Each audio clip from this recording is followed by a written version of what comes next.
fine. Hey everyone, how you doing? So, I'm sure you saw the intro just now, and if you're not too familiar with Pizza Tower, you might have had a weird reaction. And believe me, in the past, I did too. I mean, what is this?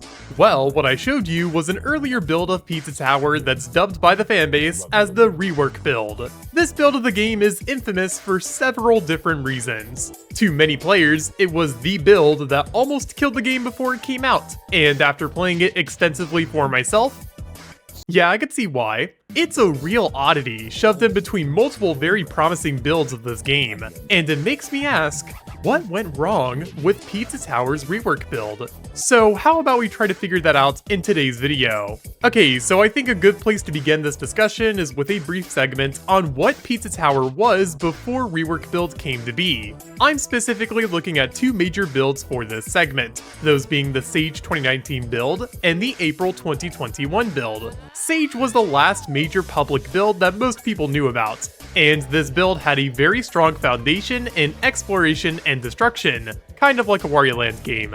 This build caught the eyes of so many people because it's zany and fun to play, and this playstyle isn't so far off from what rework tries to do, so it's an important note to take. As for the other build, 2021's April build, it was actually the final one to be released to patrons before rework. And this build has always really fascinated me, because it's the last build to include several big mechanics and level themes that were, at the time, very interesting parts of this game.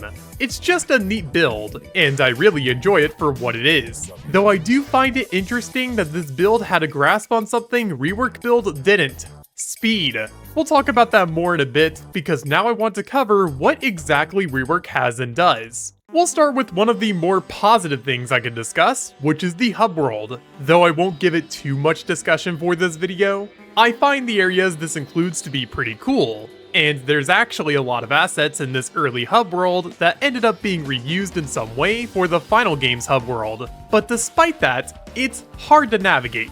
Very, very hard. The game doesn't really tell you where any particular levels are, which would be fine if every level was accessible immediately, but that's not the case. And more often than not, you have to find the entrance to the next level after beating one. Some of these require you to complete mini puzzles too, which is very ambitious, but not entirely a positive for this hub world, since you're already pretty lost on what you could do anyways. It's a mess. Even still, it's not a part of this build that most people have a problem with, so it can slide for now. What can't slide for now, though, is Peppino. This guy stinks! Okay, joking aside, it's Peppino's moveset and the levels themselves. These are two pretty big bombshells to drop, so let's tackle them one at a time. Peppino's moveset is a far easier issue to discuss, because it just feels off, and you can probably tell how that's the case. See, one positive that a lot of people give modern Pizza Tower is how good Peppino feels to control. He can build speed incredibly quickly, and it doesn't ever really feel like you don't have control over where he can go. The movement strikes a really good balance between fluid and slippery, which ends up making him feel pretty comfortable to play. And honestly, even in earlier builds of this game, despite feeling very difficult to control at times, his movement still felt reasonably janky, as the level design complemented and understood that you might mess up here and there. Rework build does not do that, and actually, most of the time it punishes you for not understanding Peppino, which again, would be fine if his moveset felt good. He suffers from a pretty big issue where he was actually stripped of some control from previous builds, such as natural wall running, and in compensation he got nothing. Wow. I joke when I write these scripts, but I'm not kidding when I say I had more fun trying to speedrun the 2019 build of this game than rework build, simply because Peppino feels so bad to control. I mean, even in the footage of me trying to run around, you can see exactly when the game starts telling you that you gotta slow down to a crawl before you could turn at some points. This doesn't feel fluid, it just feels punishing because you wanted to pull off a decent turn or downward thrust. It's just bad. I don't understand why Peppino got so heavily nerfed here, and unfortunately, it seems like the levels also don't know why. This is another really big complaint with this build, and there's actually a really good reason as to why this is the case. Most of the levels in this build are based off of the previous build that prioritized combat and speed above all else, and it's not hard to see that influence still bouncing around here and there. The problem with that is how Peppino's moveset no longer really prioritizes either trait, and the level design didn't change enough to complement this new kit. And this isn't just a case with 2 or 3 levels, no. Do you want to know how many times I stopped playing a level because of how broken the design was? Out of the 21 levels I played for this video, I stopped playing 7 of them.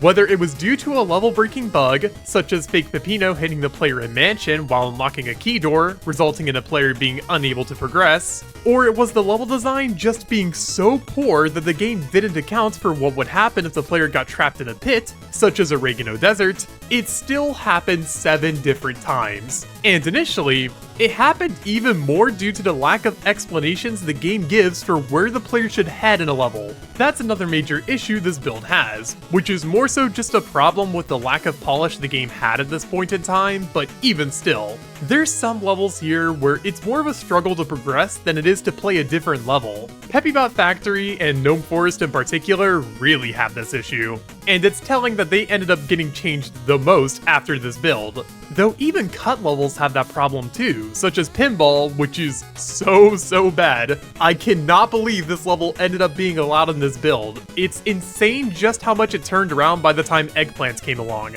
And really, that's kind of the main takeaway a lot of people have with this build nowadays. It's a really awkward time period between 2 pretty damn solid builds of this game, and McPig was clearly trying something new that just didn't work. Though if I did have to give this build any kind of credit, it would be on a couple of small things. First of all, there was one level here that was clearly built for this version of Peppino, that being Top. This level was a very early rendition of the crumbling tower of pizza, but you sure wouldn't know that with how difficult it is. Even the most basic of progression in this level requires you to understand how this Peppino controls to a T, transformations alike. It's very challenging, but I find it to be a really unique level and an otherwise painfully dull build. It's too bad that I got permanently stuck while getting footage. Amazing game.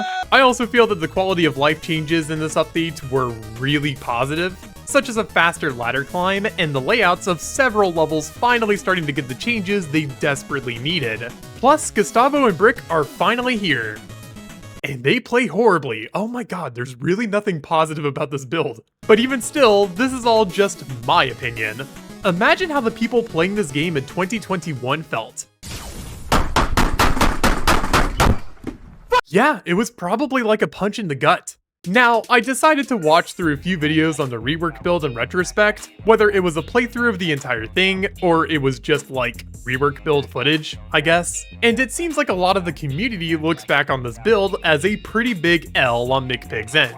One video in particular that really shines perspective on why this build even came out the way it did was from a YouTuber named Pizza Crust. And in this video, he goes in depth explaining how the heat meter in a 2020 build kinda sucked. Now, that's not why I'm bringing it up, but I thought it would be interesting to talk about anyways. No, the actual reason this video was brought up is due to a common trend McPig followed while making Pizza Tower, which was a philosophy where he would just change things because he felt like it. This brought both good and bad changes alongside it, but the rework build suffered the most with this mindset, since nearly everything that changed was due to I wanted to. It's really obvious in retrospect, since even in some livestream archives for November of 2021, post-rework, the game almost immediately started getting just a little bit better, which tells me a lot. This mentality nearly broke Pizza Tower, but even still, the build does have its fans. While looking for anything related to rework online, I noticed that there's a project aiming to remake this build and essentially make it as good as it can be, which is really interesting. Even if the build has its issues, there is undeniably some fans for it. It has charm. I didn't mention this in any of the gameplay sections, but this build actually does have some early versions of boss fights too, and apparently they're pretty good. Though I wouldn't know since I don't want to play this build anymore. Just saying. And like I mentioned a little while ago, this build did bring a lot of quality of life changes alongside it, which definitely makes playing it more tolerable than, say, a noise build in 2020.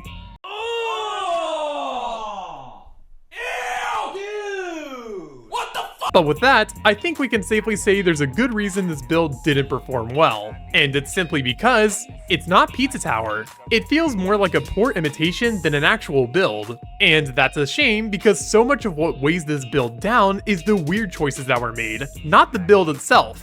I think the levels would overall work better if Peppino didn't feel so bad to control, but that's a two-way street, and likewise, I feel the same way about the levels to Peppino. There was just no balance here, and it's tragic, but knowing what came afterwards, this build really doesn't seem all that bad anymore. I mean, hey, it was just one build, and one build isn't enough to destroy a game completely, as we saw with Eggplant. So with that, I think I'll be ending this video here. Thank you all so much for watching until the end, I really do appreciate it. This video was pretty experimental, even for my standards, especially since I'm not uploading normal videos often anymore. This being one of the last ones for the year might sting for some people, but I don't care. I wanted to talk about this build. And speaking of that, if you have any thoughts on the rework build yourself, feel free to let me know in the comments down below. Also, I'd like to give one final shout out to my extra Wi-Fi channel members, those being Dan B, Dust Belief Papyrus,